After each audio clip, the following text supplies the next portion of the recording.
Today we're going to take a look at Among Us and see if it's actually worth your precious free time.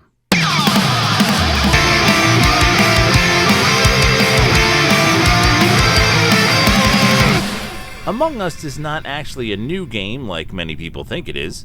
It first dropped onto the scene way back in 2018. But with the Twitch explosion of this title, we thought we'd take a look at it and see if it is actually worth taking the time to play, or if it's one of those games that's better to watch than to actually play it for yourself. Let's take a look at the basics. Among Us is a social deception game. Heard that word social in there? Sadly, that means you need to play it with other people. Yep, can't sit down and play this one all by yourself. In fact, you're gonna need at least 3 others to play with. Yeah, this is a game for 4 to 10 people. But it's a very simple game. It's crewmates versus imposters. And based on the settings at the beginning of the game, there are from 1 to 3 imposters. The imposters can lock the crewmates into and out of different areas, or sabotage things to cause some chaos, forcing the crewmates to do certain tasks. If they don't do those certain things within a certain period of time, they face defeat. But the main goal of the imposters is to kill the crewmates without being discovered. When an imposter kills a crewmate, an animation plays and a body is left behind.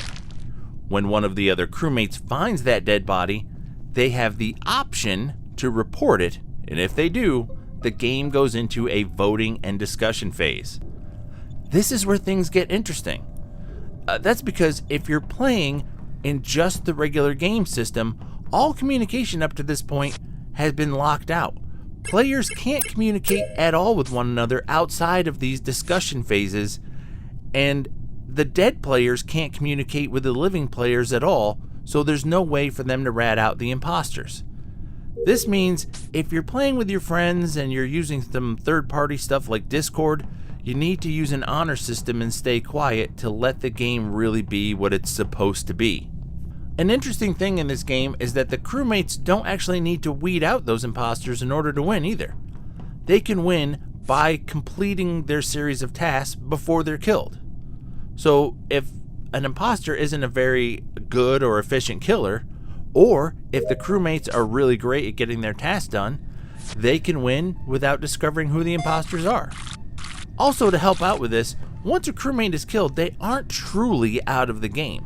Now, while they can't vote and they can't talk to the living in chat, they can talk to the other dead crew members in chat, and they have a ghost that can stick around and float around and help out the living crewmates by finishing any task that they had left on their task list, moving things forward, and helping the living crewmates win.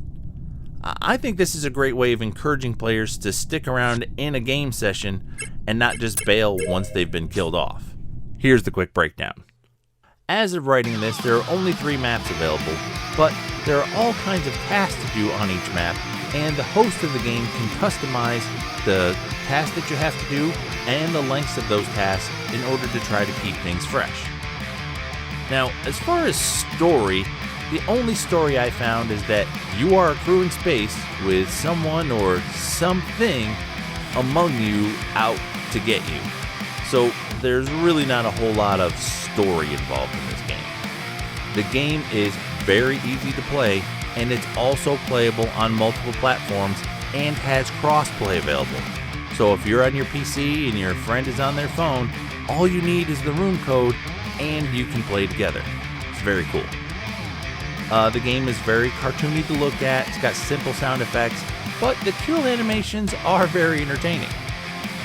As far as fun goes, I was very surprised.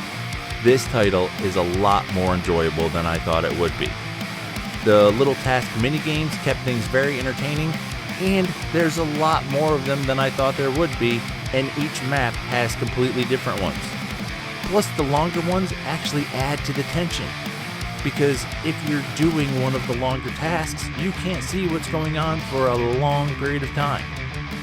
If you're playing online with strangers, it's really hard to make those voting decisions, and if you're playing locally in a room filled with friends, oh, it's a real good way to see which one of you is the best liar. Overall, this is a very enjoyable little game, and for just $5 on Steam, well worth it. Also, this is free on iOS and Android, though if you want to get rid of the ads, it's going to set you back $2. Still well worth it for the amount of time you're going to get out of this title.